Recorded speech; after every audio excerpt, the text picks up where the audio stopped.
අපි අද කතා කරන්න යන්නේ තැලසීමියා ගැන. තැලසීමියා කියන රෝගී තත්ත්වය ගත්තොත් එහෙම තැලසීමියා කියලා කියන්නේ අපේ ඉන්හෙරිටඩ් ඩිසීස් එකක්. කියන්නේ ජෙනටිකලි අපිට එන ඩිසීස් එකක් තමයි තැලසීමියා කියලා කියන්නේ. එතකොට තැලසීමියා වල ඉන්හෙරිටන්ස් එක ගත්තොත් ඒක ඔටෝසෝමල් රෙසසිව් ඉන්හෙරිටන්ස් එකක් තියෙන්නේ. ඒ කියන්නේ අපිට ඩිසීස් එක ප්‍රොමිනන්ට්ලි ප්‍රසන්ට් වෙන නම් ඩිෆෙක්ටඩ් ජීන් දෙකක් ඩිෆෙක්ටඩ් ජීන් එක තියෙන ක්‍රෝමෝසෝම් දෙකක්ම අපි ගාව තිබ්බොත් අපේ ඩිසීස් එක ප්‍රොමිනන්ට්ලි වෙන්නවා. එහෙම නැත්නම් එයා එක්ක කැරි ස්ටේජ් එකක්, එහෙම නැත්නම් ට්‍රේට්, එහෙම නැත්නම් මයිනස් ස්ටේජ් එකක් විදිහට තමයි ප්‍රසන්ට් වෙන්නේ. ඒක තමයි ඔටෝසෝමල් රෙසසිව් කියලා කියන්නේ. ඔටෝසෝමල් ඩොමිනන්ට් කියලා කියන්නේ මොකද්ද? අපි ගාව එක ක්‍රෝමෝසෝම් එකක හරි ඩිෆෙක්ටඩ් ජීන් එක තියෙනවා නම් සාමාන්‍යයෙන් අපේ ක්‍රෝමෝසෝම් යුගල වශයෙන් තියෙන්නේ. ඒ යුගලේ එක ක්‍රෝමෝසෝම් එකක විතරක් හරි ඩිෆෙක්ටඩ් ජීන් එක තියෙනවා නම් ඒ ඩිෆෙක්ටඩ් ජීන් එක ප්‍රසන්ට් වෙනවා. ඒකට අපි කියනවා ඔටෝසෝමල් ඩොමිනන්ට් කියලා. ඔටෝසෝමල් රෙසසිව් කියලා කියන්නේ අපේ ක්‍රෝමෝසෝම් දෙකෙන් වර්ණ දෙකෙන් එකක විතරක් තිබ්බොත් මේ ඩිෆෙක්ටඩ් ජීන් එක ඒ ඩිෆෙක්ටඩ් ජීන් එක ප්‍රසන්ට් වෙන්නේ නැහැ. හෝ එහෙම නැත්නම් ප්‍රසන්ට් වෙන්නේ මයිනර් විදියට. හරිද? ඊට පස්සේ ඔටෝසෝමල් රෙසසිව් එකේදී ජීන් එක ප්‍රසන්ට් වෙන නම් ඩිෆෙක්ටඩ් ජීන් එක ප්‍රසන්ට් වෙන්න නම් ඩිෆෙක්ටඩ් ජීන් දෙකක් අපේ ක්‍රෝමෝසෝම් දෙකේ වෙන වෙනම තියෙන්න ඕන. හරි. එතකොට ඒක ඔටෝසෝමල් රෙසසිව් ඉන්හෙරිටන්ස් එකක් තියෙන්නේ. ඊළඟට මේකේ ප්‍රධාන වශයෙන් කොටස් වර්ග දෙකක් තියෙනවා. ඒ තමයි අපි දන්නවා බීටා තැලසීමියා එකයි ඇල්ෆා තැලසීමියා එකයි.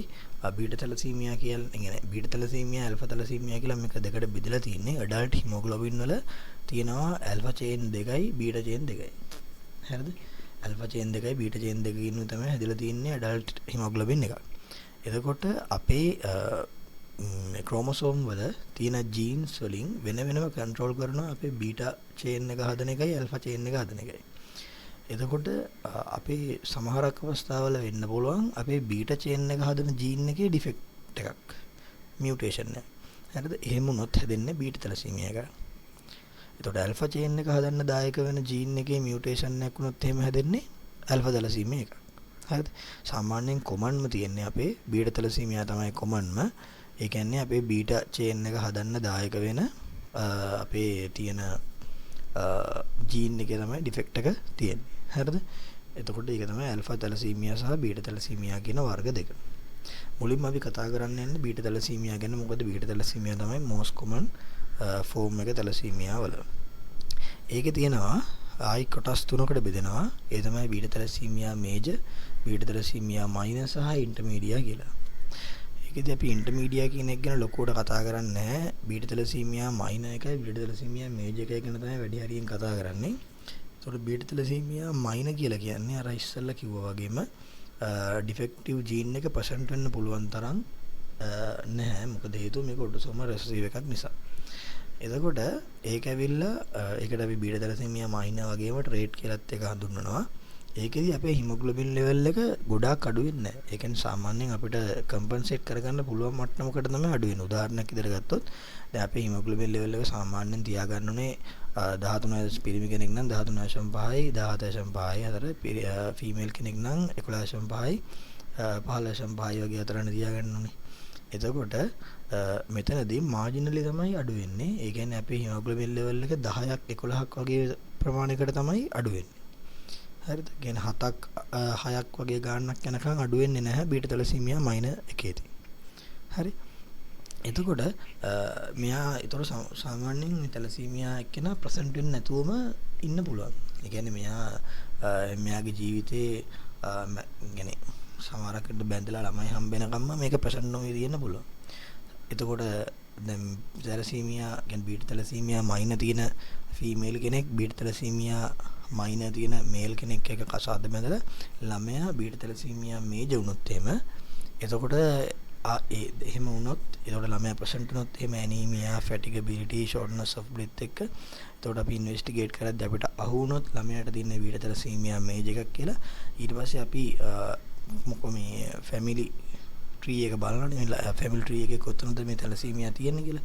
එතකොට තමයි සමහරක් වෙලාවට අහු වෙන්නේ මේගොල්ලන්ට බීටා තැලසීමියා මයිනර් කියන කන්ඩිෂන් එක තිබිලා කියලා. හරිද? ඒ විදිහට තමයි සමහරක් වෙලාවට බීටා තැලසීමියා මයිනර් තියෙන කට්ටිය ඩිටෙක්ට් වෙන්නේ.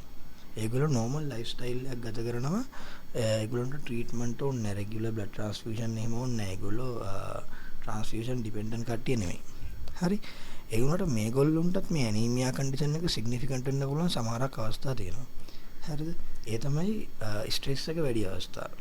ස්ට්‍රෙස් එක වැඩි අවස්ථාවල කියන්නේ අපේ ෆිසියොලොජිකලි අපේ ඩිමාන්ඩ් එක, ඔක්සිජන් වලට දෙන ඩිමාන්ඩ් එක වැඩි වෙන අවස්ථාවලදී මේගොල්ලොන්ගේ මේ බීටා තැලසීමියා මයින් එක මේ ඇනීමියා කන්ඩිෂන් එක ප්‍රසන්ට් වෙන්න පුළුවන්. කියන්නේ අපිට එළියට පේන තත්වයකට එන්න පුළුවන්. ඒවට උදාහරණ තමයි ප්‍රෙග්නන්සි, ඉන්ෆෙක්ෂන් එකක් ඒ වගේ අවස්ථාවලදී. හරිද? එතකොට දැන් ප්‍රෙග්නන්ට් කාලේ අපි දන්නවා ප්‍රෙග්නන්ට් කාලේදී ඔක්සිජන් ඩිමාන්ඩ් එක සෑහෙන්න වැඩි. මොකද හේතුව ෆීටස් එකක් ඉන්නවා. එතකොට ෆීටස් එකටත් ඔක්සිජන් ඕනේ, අම්මටත් ඔක්සිජන් ඕනේ. හරි. එතකොට ඒ වගේ අවස්ථාවලදී දැන් එයාට මේ 10ක් තිබ්බත් හිමොග්ලොබින් ලෙවල් එක 10 ග්‍රෑම් per deciliters වගේ තිබ්බත් සමහරකට ඒක ඇනීමියා කන්ඩිෂන් එකක් විදිහට ප්‍රසන්ට් වෙන්න පුළුවන්. එළියට පේන්න පුළුවන්. හරි. එතකොට මේ ඒක හරි. එතකොට මේගොල්ලොන්ගේ අපි දන්නවා දැන් අපි තැලසීමියා පේෂන්ට් කෙනෙක් ආවොත් අපි මේන්ම කරන ඉන්වෙස්ටිගේෂන් එකක් නේ අපේ බ්ලඩ් පික්චර් එක. එතකොට බ්ලඩ් පික්චර් ගත්තොත් එහෙම බීටා තැලසීමියා මයින කට්ටියගෙත් හයිපෝක්‍රොමික් මයික්‍රොසිටික් බ්ලඩ් සෙල්ස් බලා ගන්න පුළුවන්. RBC ගත්තොත් හයිපෝක්‍රොමික් මයික්‍රොසිටික් කියලා කියන්නේ යාගේ RBC වල තියෙන හිමොග්ලොබින් ලෙවල් එක අඩු නිසා පේන්නේ අපිට බ්ලඩ් පික්චර් එකේදී ලා රතු පාටට. ඒක තමයි හයිපෝක්‍රොමික් කියන්නේ. මයික්‍රොසිටික් කියලා කියන්නේ සාමාන්‍ය රෙඩ් සෙල් එකට වැඩිය පොඩියට තමයි පේන්නේ. හරි. ඔය තමයි බීටා තැලසීමියා මයින ගැන කතා කරන්න තියෙන්නේ. බීටා තැලසීමියා මේජර් ගැන කතා කරොත් එහෙම අපි කලින් කතා කරා වගේ මේක ඔටෝසෝමල් රෙසෙසිව් ඩිසීස් එකක් නිසා ඩිෆෙක්ටඩ් ජීන් එකම තියෙන ක්‍රෝමසෝම් දෙකක් තිබ්බොත් බීටා තැලසීමියා මේජර් කන්ඩිෂන් එකට අපි යනවා. එතකොට ඒගොල්ලෝ අර බීටා තැලසීමියා මයින වගේ නෙමෙයි, පස්සේ ස්ට්‍රෙස් එක වැඩි අවස්ථාවකදී ඇනීමියා ප්‍රසන්ට් වෙන්නේ නැහැ. මුලදිම එයාගේ ලයිෆ් එකේ මුල් කාලෙම මේ ඇනීමියා කන්ඩිෂන් එක ප්‍රසන්ට් වෙනවා. එතකොට ළමයා එන්න පුළුවන් ඇනීමියා එකත් එක්ක shortness of breath, fatigability, එහෙම නැත්නම් ළමයා weak වෙලා ඊළඟට poor sucking, breast feeding අඩුයි, failure to thrive බර වැඩි වෙන්නේ නැහැ. ඒ වගේ කන්ඩිෂන් එක ළමයා ප්‍රසන්ට් වෙන්න පුළුවන්. එතකොට එහෙම ක්ලිනිකල් ෆීචර්ස් ගත්තොත් එහෙම ඒගොල්ලොන්ගේ අපි කලින් කිව්වා වගේ fatigability එක එන්න පුළුවන්. හරිද? weakness එකක් එක්ක ප්‍රසන්ට් වෙන්න පුළුවන්. ඒ වගේම පැලෝ කියන එක නම් ඉතින් අම්මා ඩිටෙක්ට් කරගන්නේ නැහැ සාමාන්‍යයෙන්. ඒක අපි ඩිටෙක්ට් කරගන්නවා ගෙනාවයින් පස්සේ මෙයා දැන් fatigability එකක් එක්ක ආවයින් පස්සේ අපි බලද්දි conjunctiva එක ගොඩක් සුදු පාටට කියන්නේ රතු පාට ගොඩක් අඩුයි. ඒ වගේම යාගේ lips වල එහෙම රතු පාට අඩුයි. ඒතකොට පැලෝ කියලා අපි identify කරගන්න පුළුවන්. ඒතර pinkish color skin එකක් නැහැ. ගොඩක් pale color skin එකක් තියෙන. ඒතකොට පැලෝ අපිට detect කරගන්න පුළුවන්. ඒතකොට failure to thrive එක percent වෙන්න පුළුවන්. මොකද හේතුව ඒගොල්ලොන්ට අපි දෙන nutrition සාමාන්‍යයෙන් යාගේ වාදනයට අමතරව වැඩි ප්‍රමාණයක් ඒගොල්ලොන්ගේ ඔක්සිජන් ඩිමාන්ඩ් එක පවත්වා ගන්න. ඒ ඔක්සිජන් ඩිමාන්ඩ් එක කම්පෙන්සේට් කරන්නත් වෙනවා. ඒක නිසා ඒගොල්ලොන්ගේ වර්ධනය හරි විදිහට සිද්ධ වෙන්නේ නැහැ. හරි. ඊට පස්සේ එක්ස්ට්‍රාමෙඩලරි හිමොපොයිසිස් කියන එකත් එක්ක ප්‍රසන්ට් වෙන්නේ නැහැ ඉනිෂියලි සාමාන්‍යයෙන්. කියන්නේ ඉනිෂියලි එන්නේ නැහැ. මොකද හේතුව සාමාන්‍යයෙන් මේ එක්ස්ට්‍රාමෙඩලරි හිමොපොයිසිස් එකත් එක්ක ළමයෙක් ප්‍රසන්ට් වෙන්න නම් එයාට untreated ළමයෙක් වෙන්න ඕනේ. කියන්නේ chronically untreated ළමයෙක් නම් එක්ස්ට්‍රාමෙඩලරි හිමොපොයිසිස් එකක් එක්ක ගොඩක් වෙලාවට ප්‍රසන්ට් වෙන්න පුළුවන්. කියන්නේ මොකද්ද මේ එක්ස්ට්‍රාමෙඩලරි හිමොපොයිසිස් කියලා කියන්නේ? ඉස්සෙල්ලාම මේක දැනගන්න ඕනේ. ඒ කියන්නේ අපේ සාමාන්‍යයෙන් RBC හදන්නේ බෝන් මැරෝ වල තමයි හදන්නේ. හරිද? ඒතකොට මේ බෝන් මැරෝ වල හදන එකෙන් පිට RBC කොහේ හරි තැනක හදනවා නම් අපි ඒකට කියන එක්ස්ට්‍රාමෙඩලරි හිමොපොයිසිස් කියලා. හරිද? එතකොට එක්ස්ට්‍රාමෙඩලරි හිමොපොයිසිස් එක වෙන්න පුළුවන් තැන් තමයි liver එක, spleen එක, ඒ වගේ තැන්වල. හරිද? එතකොට ඒ වගේ තැන්වල එනවනම් මොකද වෙන්නේ? එක්ස්ට්‍රාමෙඩලරි හිමොපොයිසිස් එකක් සිද්ධ වුණොත් එහෙම එක්ස්ට්‍රාමෙඩලරි හිමොපොයිසිස් එක සිද්ධ වුණොත් ඒකෙදී අපේ හෙපටොමෙගලි, ස්ප්ලීනොමෙගලි වගේ බලා ගන්න පුළුවන්. ඊළඟට අපි දන්නවා අපේ ස්කෙලටල් සිස්ටම් එක ගත්තොත් අපේ ස්කෙලටල් සිස්ටම් එකේ තියෙන බෝන් මැරෝස් අපේ ජීවිතයේ කියන්නේ අපි ඉපදුන අවස්ථාවේ ඉඳන් වයසට යනකොට කාලය ගත්තොත් ටික ටික අපේ මේ බෝන් මැරෝ වල තියෙන බෝන් මැරෝ ඩෙන්සිටි එක ටික ටික අඩු වෙනවා. අඩු වෙලා අපේ ගොඩක් එක්ස්ට්‍රීමිටීස් වලට යද්දී අපේ වයසට යද්දී ගොඩක් අපේ ඇක්සියල් ස්කෙලිටන් එකේ තමයි ගොඩක් වෙලාට බෝන් මැරෝස් රිටේන් වෙන්නේ. ඒ කියන්නේ අපේ වර්ටිබ්‍රේ වල ඊට ස්ටර්නම් එකේ ඊට පස්සේ ස්කල් එකේ ඒ වගේ තැන් වල තමයි රඳාපවතින්නේ. එතකොට මේ අන්ට්‍රීටඩ් තිබ්බොත් එහෙම ගොඩාක් වෙලාවට අපේ ඔය කියන ස්කෙලිටල් ඇක්සියල් ස්කෙලිටල් එකේ බෝන් මැරෝස් වල RBC හදන ප්‍රමාණය වැඩි වෙනවා. හරි දෙක සිද්ධ වෙන්නේ දැන් තැලසීමියා ළමයෙක්ගේ RBC වල තියෙන හිමොග්ලොබින් ඩිෆෙක්ටඩ්. එතකොට හිමොග්ලොබින් ඩිෆෙක්ටඩ් නිසා මොකද වෙන්නේ? හිමොග්ලොබින් ලෙවල් එක අඩුයි. හිමොග්ලොබින් ලෙවල් එක අඩු වෙනවත් එක්කම තියෙන හිමොග්ලොබින් ඔක්සිජන් ට්‍රාන්ස්පෝර්ට් කරන්න සුදුසු මට්ටමක නැහැ. ඒක නිසා ඔක්සිජන් ට්‍රාන්ස්පෝර්ට් කරන්න බැරි නිසා හයිපොක්සික් කන්ඩිෂන් එකක් එනවා. හයිපොක්සික් කන්ඩිෂන් එක ආවම පස්සේ අපි දන්නවා ඒකට සෙන්සිටිව් අපේ කිඩ්නි එක. කිඩ්නි එකෙන් හදනවා එරිත්‍රොපොයිටින්. එතකොට මේ එරිත්‍රොපොයිටින් ගිහලා බලපානවා අපේ ඇක්සියල් ස්කෙලටන් එකේ. කියන්නේ ගොඩක් බෝන් මැරෝස් වැඩි තැන්වල වැඩ කරලා බෝන් මැරෝ එක්ස්පැන්ෂන් එක කරනවා. බෝන් මැරෝ වලින් වැඩිපුර RBC හදන්න උත්සාහ කරනවා. එතකොට ඒකේ ප්‍රතිඵලයක් විදිහට මොකද වෙන්නේ? මේ බෝන් මැරෝ එක්ස්පැන්ෂන් එක නිසා බෝන් ඩිෆෝමිටිස් එනවා. එතකොට බෝන් ඩිෆෝමිටිස් ආයන් පස්සේ අපි එකට කියනවා ඇබ්නෝමල් ෆේෂියල් බෝන්ස් එනවා. ඒකට කියනවා තැලසීමික් ෆේසිස්. එහෙම නැත්නම් චිප්මන්ක් ෆේසිස් එකක් එන්න පුළුවන්. හරි. හරි. ඔය ටික තමයි මේන්ලිම අපේ බීටා තැලසීමියා පේෂන්ට් කෙනෙක් ප්‍රසන්ට් වෙන්න පුළුවන් විදි. ඒකෙදී අර අන්තිමට කියපු ටික එක්ස්ට්‍රාමෙඩලරි මොපොයිසිස්, ස්ප්ලීන් එන්ලාර්ජ්මන්ට්, ලිවර් එන්ලාර්ජ්මන්ට්, ඊට පස්සේ ඇබ්නෝමල් ෆේෂියල් බෝන්ස් ඒව එන්නේ ගොඩාක් ලේට් ස්ටේජ් එකේදී පේෂන්ට් අන්ට්‍රීටඩ් හිටියොත්. හරි. හරි. ඔය ටික තමයි මේන්ම අපි කලින් මේකේ මැනේජ්මන්ට් එකට යන්න කලින් ටිකක් දැනගන්න ඕන තැලසීමියා සම්බන්ධයෙන් ඒ ටික. ඊළඟට අපි තැලසීමියා වල මැනේජ්මන්ට් එක ඩිස්කස් කරන්න පටන් ගමු. තැලසීමියා වල මැනේජ්මන්ට් එක ඩිස්කස් කරද්දී දැන් අපිට ළමයෙක් ප්‍රසන්ට් වෙනවා පොඩි ළමයෙක් මාස 5ක 6ක ළමයෙක් කියලා හිතමුකෝ. ඒ ළමයා ඉන්නේ අම්මා ළමයාව අරගෙන යන්නේ බර අඩුයි කියලා කියන්නේ බර වැඩි වෙන්නේ නැහැ ළමයාගේ. ළමයා දැන් ටික ටික ඔරෙන්ජ් කලර් එකට ගිහිල්ලා කලර් රීජන් එකට ගිහිල්ලා weight එක එන්න අඩු වෙනවා. හරි. එතකොට අපි බලද්දී අපි එක්සැමින් කරනවා ළමයා. එක්සැමින් කරද්දී පේනවා ළමයාගේ ස්කින් එක පින්කිෂ් කලර් එකක් නැහැ. ඒ වගේම ළමයාගේ සබ් කන්ජක්ටිව් එක ගත්තොත් කන්ජක්ටිව් එකත් පැලෝ. එතකොට අපි හිතනවා ළමයා වීක්. ඒ වගේම ෆැටිගබිලිටි අම්මා කියනවා ෆැටිගබිලිටි එකකුයි ෂෝර්ට්නස් ඔෆ් බ්‍රෙත් එකකුයි තියෙනවා. එතකොට අපි සස්පෙක්ට් කරනවා මෙයාට ඇනීමියා එකක් තියෙන්න පුළුවන්.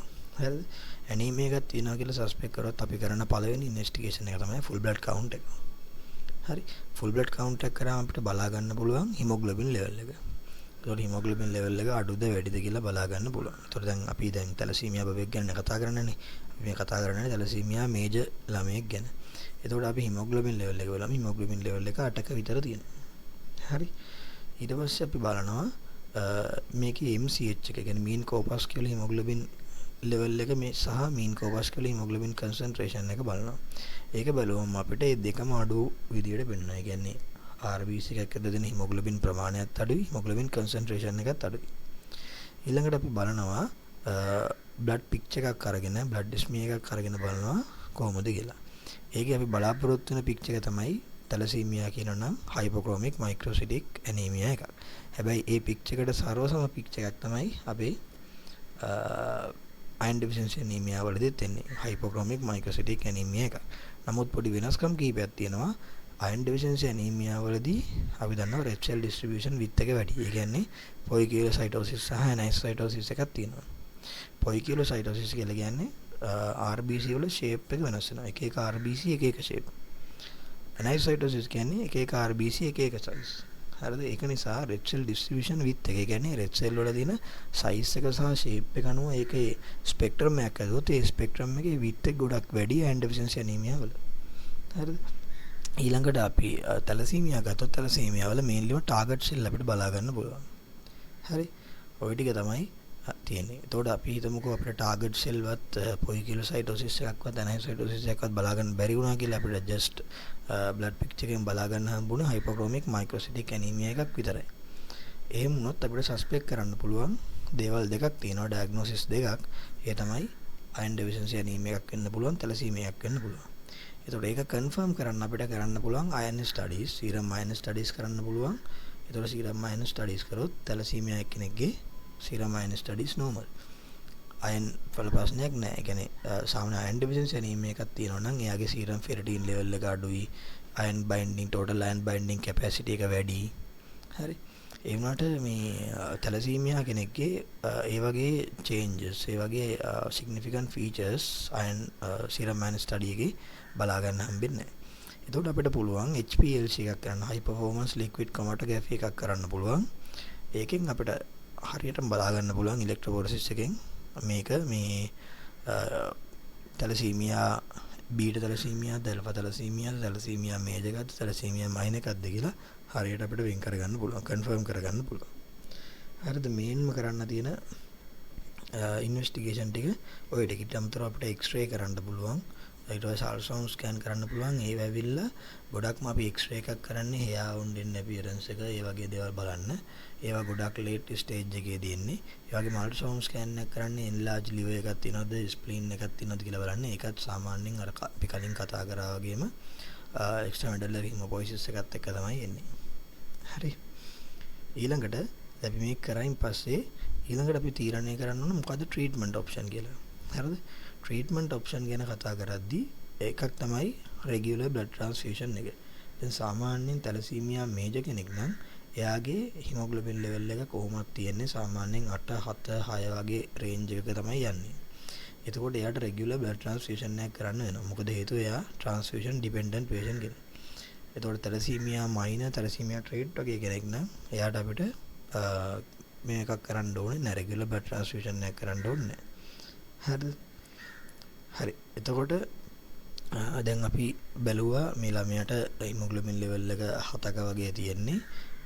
අපි එහෙනම් බ්ලඩ් ට්‍රාන්ස්ෆියුෂන් එකක් කරන්න තීරණය කරා.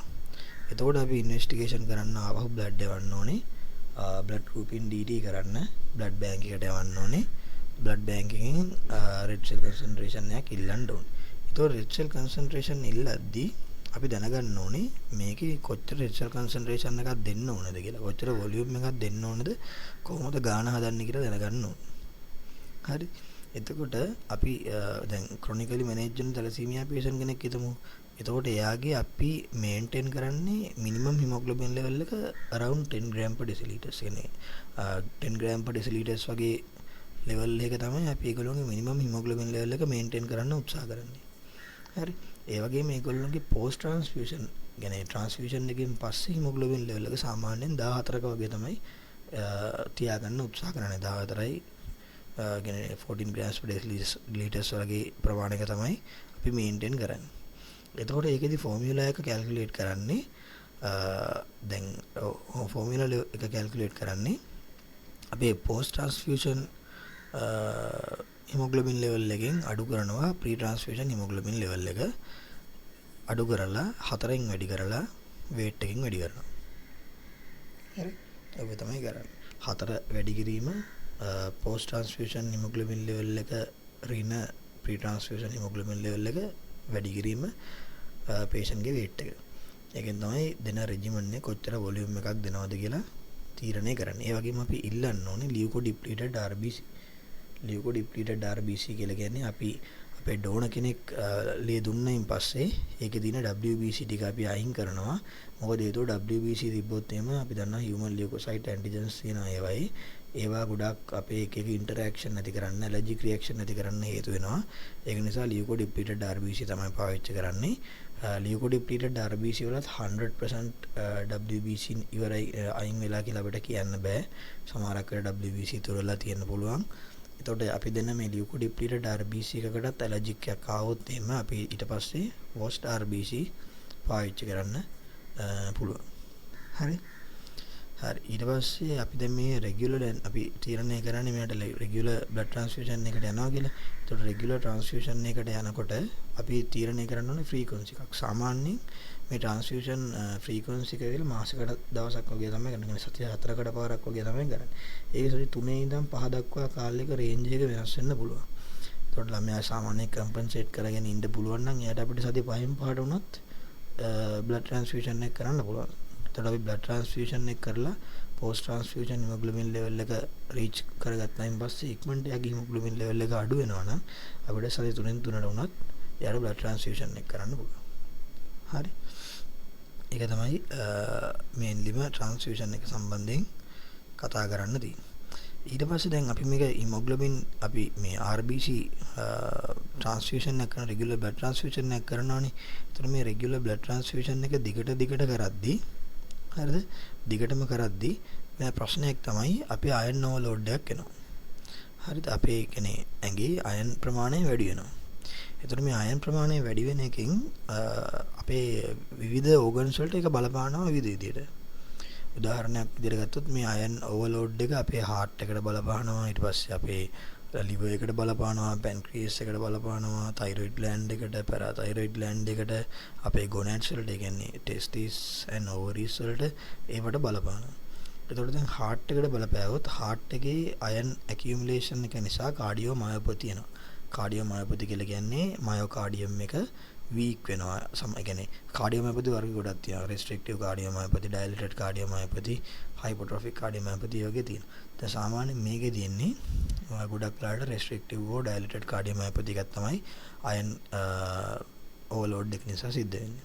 එතකොට හાર્ට් එක ෆේල් වෙනවා. හරි. එතකොට liver එකේ තැම්පත් වුණොත් එහෙම ඒක liver hemosidrosis එකක් වෙනවා. එතකොට liver cells ඇතුලේ මේ iron accumulation එක නිසා ඒක පස්සේ කාලෙක liver failure එකකට cirrhosis condition එකක් දක්වා වර්ධනය වෙන්න පුළුවන්. pancreas එකේ iron accumulate වුණාම pancreatic cells වල function එක loss වෙනවා. ඒකේ ප්‍රතිඵලයක් විදිහට diabetic mellitus එන්න පුළුවන්.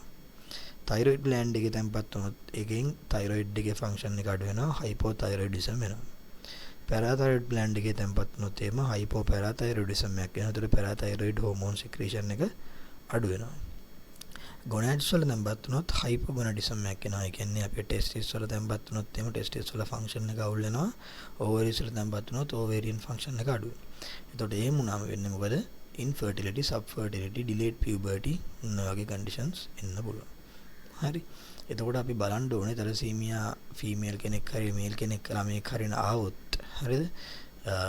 ඒගොල්ලොන්ගේ පියුබර්ටි එක ගැන අපි කන්සර්න් කරන්න ඕනේ. මොකද හේතුව පියුබර්ටි එක ඩිලේ වෙන්න පුළුවන් මේ කන්ඩිෂන් එකේ. හරි. ඊළඟට අපි දැන් මේ අයන් කීලේෂන් එක නිසා එන සයිඩ් ඉෆෙක්ට්ස් නතර කරන්න, ඇඩ්වර්ස් ඉෆෙක්ට්ස් නතර කරන්න අපි අයන් ඇකියුමුලේෂන් එක නිසා සිද්ධ වෙන දේවල් ඇඩ්වර්ස් ඉෆෙක්ට්ස් ඉවත් කරන්න අයන් කීලේෂන් තෙරපි එකක් පටන් ගන්න ඕනේ. හරි. හරි. එතකොට දැන් අපි අයන් කීලේෂන් තෙරපි පටන් ගන්න ඕනේ. එතකොට මේ අයන් කීලේෂන් තෙරපි පටන් ගන්න ඉන්ඩිකේෂන් එක විදිහට අපි ගන්නේ සාමාන්‍යයෙන් අපේ සීරම් ෆෙරටින් ලෙවල් එක 1000 මයික්‍රෝග්‍රෑම්ස් per deciliters වලට වඩා වැඩි වුණොත් හරි ට්‍රාන්ස්ෆියුෂන් 10කට වඩා වැඩි වුණොත් හරි අපි අයන් කීලේෂන් තෙරපි පටන් ගන්නවා. දැන් සාමාන්‍යයෙන් අයන් කීලේෂන් එකට පාවිච්චි කරන ඩ්‍රග්ස් වර්ග කීපයක් තියෙනවා. එකක් තමයි ඩෙස්ෆෙරියක්සමින්. ඩෙස්ෆෙරියක්සමින් කියලා කියන්නේ සබ්කියුටේනියස් ගා ගන්න ඩ්‍රග් එකක්. හරිද? ඕරල් ගන්න ඩ්‍රග් එකක් තියෙනවා. ඒකට කියන ඩෙෆරසිරොක්ස්. අසුන්දරා කියන බ්‍රෑන්ඩ් නේම් එකෙන් තමයි එන්නේ ඩෙෆරසිරොක්ස්. තව ඩ්‍රග් එකක් තියෙනවා ඩෙෆරිප්‍රෝන් කියලා. මේ ඩෙෆරිප්‍රෝන් කියන ඩ්‍රග් එක දැන් යූස් කරන්නේ නැහැ. මොකද හේතුව ඒක නිසා ආත්‍රෝපති එන්න පුළුවන්. ආත්‍රෝපති කියලා කියන්නේ අපේ ජොයින්ට්ස් වල එක එක මොකද joint malformation, ඊට පස්සේ joints වල deformities, ඒ වගේ ආත්‍රෝපොතිස් එන්න පුළුවන්. ඒක නිසා දැන් iron කීලේට එකක් විදිහට ඩෙෆරිප්‍රෝන් පාවිච්චි කරන්නේ නැහැ. හරි. දැන් පාවිච්චි කරන්නේ ඩෙෆරසිරොක්ස් සහ ඩෙස්ෆෙරියක්සමින්. දැන් මේ ඩෙෆරසිරොක්ස් එක හරිද? කියන්නේ අසුන්දර එක ඕරල් එක සාමාන්‍යයෙන් අවුරුදු 2කට අඩු ළමයින්ට යූස් කරන්නේ නැහැ. එතකොට දැන් අපි අවුරුදු 2කට අඩු ළමයෙක්ගේ අයිඩෙන්ටිෆයි කරගත්තොත් තැලසීමියා, එයාට අපි බ්ලඩ් ට්‍රාන්ස්ෆියුෂන් එක රෙගියුලර්ලි කරනවා නම් එයාට අපි හිතමුකෝ 10 ට්‍රාන්ස්ෆියුෂන් කරා අපි හිතමුකෝ දැන් 10 ට්‍රාන්ස්ෆියුෂන් ඉවර වෙනකොට අවුරුද්දයි මාස 10ක් වගේ කියලා. මාස 10 නේ, මාස 5ක් මාස 4ක් වගේ කියලා හිතමුකෝ. එතකොට එහෙම වුණොත් එහෙම අවුරුදු 2කට අඩු නිසා අපිට ඩෙෆරසිරොක්ස් යූස් කරන්න බෑ. අපි පටන් ගන්නවා ඩෙස්ෆෙරියක්සමින්. ඩෙස්ෆෙරියක්සමින් සබ්කට් දෙන්න පටන් ගන්නවා. හරිද? සබ්කට් දීලා අවුරුදු 2 පැන්නයින් පස්සේ අපි ඊගාවට ඩෙෆරසිරොක්ස් වලට මාරු කරනවා. හරිද? මොකද හේතුව අපි සබ්කට් දෙන එක ඇත්තටම හොඳයි. නමුත් අපිට ඩෙෆරසිරොක්ස් දෙන්න පුළුවන් නම් ඕරල් දෙන්න පුළුවන්කම තියෙද්දි අපි ඩෙස්ෆෙරියක්සමින් වලට ගිහිල්ලා ඩෙස්ෆෙරියක්සමින් වලින් දිගටම සබ්කට් දෙන එකට වැඩිය අපිට ඕරල් දෙන්න පුළුවන්කම තියෙනවා නම් ඕරල් දෙන එක තමයි හොඳ. දැන් අපි හිතමුකෝ ළමයෙක් අවුරුදු 7-3 වගේ ඩයග්නෝස් කරා කියලා තැලසීමියා කියලා. එතකොට දැන් එයාට 10 ට්‍රාන්ස්ෆියුෂන්ස් ගියයින් පස්සේ අපිට කෙලින්ම ඩෙෆරසිරොක්ස් ඕරල් පටන් ගන්න පුළුවන්. ඕරල් එක once daily තමයි දෙන්න තියෙන්නේ. හරි. හරි. ඊට පස්සේ ඒක තමයි අයන් කීලේෂන් තෙරපි එක ගැන දැනගන්න ඕනේ. එතකොට මේකේ මැනේජ්මන්ට් එක ඩිස්කස් කරද්දි මේන්ලිම අපිට රෙගියුලර් බ්ලඩ් ට්‍රාන්ස්ෆියුෂන් එකයි අයන් කීලේෂන් තෙරපි එකයි තමයි කතා කරන්න තියෙන්නේ. සර්ජිකල් ඔප්ෂන්ස් තියෙනවා. සර්ජිකල් ඔප්ෂන්ස් වල ඉදිරියට තියෙන්නේ අපිට ස්ප්ලීනෙක්ටොමි එකක් කරන්න පුළුවන්. ස්ප්ලීනෙක්ටොමි එක කරන්නේ සාමාන්‍යයෙන් හයිපර් ස්ප්ලීනිසම් එකක් තියෙනවා නම් ගෙන හයිපර් ස්ප්ලීනිසම් එක නිසාත් දිගට RBC කැඩෙනවානේ. ඒතර අපි බ්ලඩ් ට්‍රාන්ස්ෆියුෂන් එකක් කරලා වැඩක් නැහැ. හයිපර් ස්ප්ලීනිසම් එකක් තියෙනවා නම් අපි ට්‍රාන්ස්ෆියුස් කරන බ්ලඩ් ඔක්කොමත් ස්ප්ලීන් එකේදී කඩනවා. හරිද? ඒක නිසා අපි ස්ප්ලීනෙක්ටොමි එකට යන්න පුළුවන්. අනිත් එක තමයි හයිපර් ස්ප්ලීනිසම් එකක් තිබ්බම ස්ප්ලීනොමෙගලි එකක් තියෙනවා. ඒතකොට ස්ප්ලීනොමෙගලි එකක් තිබ්බම ඒක ට්‍රෝමා එකකට ලක් වෙන්න තියෙන ඉඩකඩ සහ ස්ප්ලෙනික් රප්චර් එකක් වෙන්න තියෙන ඉඩකඩ වැඩි.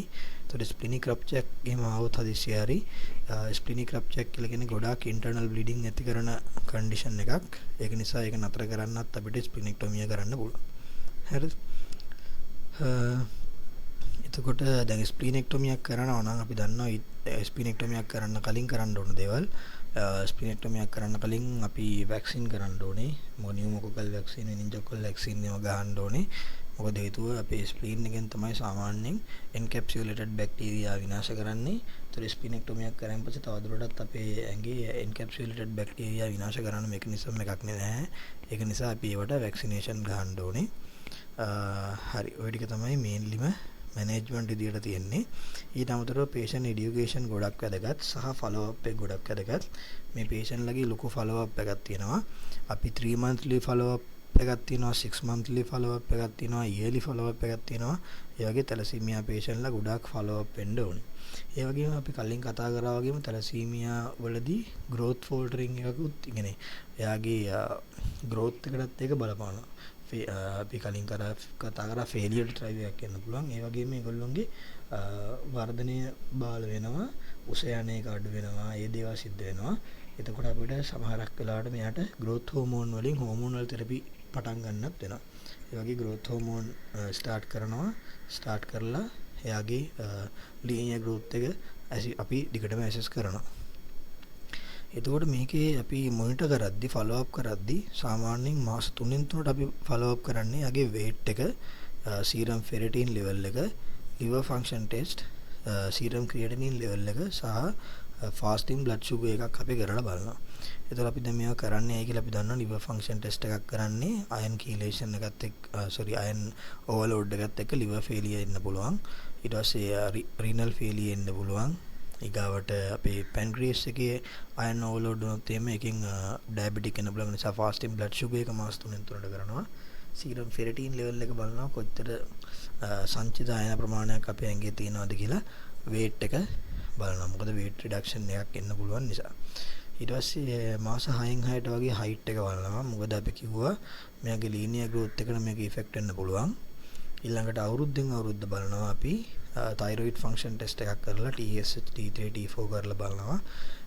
ECG කරලා බලනවා, echocardiogram එකක් කරලා බලනවා.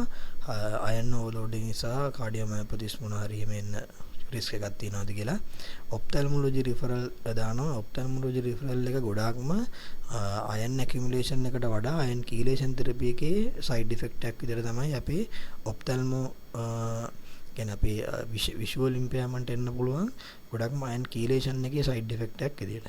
ඒක නිසා අපි ඒක බලන්න ඕනේ. ඒ වගේම ENT referral දාලා බලන්න ඕනේ. ඒකෙදී අපේ hearing impairments එන්න පුළුවන්. ආපහු අර අපි කලින් කතා කරා වගේම iron chelation එකේ side effect එකක් විදිහට එන්න පුළුවන්. ultrasound scan එකකුත් අපි අවුරුද්දෙන් අවුරුද්ද කරන්නේ hepatomegaly splenomegaly තියෙනවද කියලා බලන්න. ඒ වගේම hepatitis screening කරන්න ඕනේ. ඒකත් අවුරුද්දෙන් අවුරුද්ද කරන්නේ. ඒක hepatitis screening කරන්නේ අපි regular blood transfusion එකක් කරන නිසා risk එකක් තියෙනවා hepatitis හැදෙන්න. මොකද IV access අපි නිතර ගන්න නිසා. ඒ වගේම dental assessment එකක් කරන්න ඕනේ. මොකද හේතුව මේගොල්ලන්ට dental hygiene එක හොඳට තියාගත්තේ නැත්නම් infective endocarditis සරමය හැදෙන්න තියෙන risk එකත් වැඩි. හරි. ඒක නිසා අපි ඒව කරන්න ඕනේ. නිසා follow එතකොට අම්මලා මේ disease එක සම්බන්ධයෙන් educate කරන එක, ඊට පස්සේ ඒගොල්ලෝගේ තියෙන කියන්නේ myths තියෙනවා නම්, කියන්නේ මේවා ගැන තියෙන විවිධ වැරදි මතවාද තියෙනවා නම් ඒවා correct කරන්න ඕනේ. මේ disease එකට හේතුව මොකද්ද? මේකේ pathogenesis එක මොන වගේද? ප්‍රොග්නොසිස් එක මොන වගේද, ට්‍රීට්මන්ට් ඔප්ෂන් මොනවද, අවුට්කම්ස් කොහොමද, ඒ හැම දෙයක්ම අම්මලාව එඩියුකේට් කරද්දී එඩියුකේට් කරන්න ඕනේ. ඒ වගේම ළමයාට තැලසීමියා කියලා දැනගත්තයින් පස්සේ අම්මලා ගොඩක් මානසිකව වැටෙනවා. ඒක නිසා සයිකොලොජිකල් සපෝට් එකක් දෙන්න ඕනේ ඒගොල්ලොන්ට.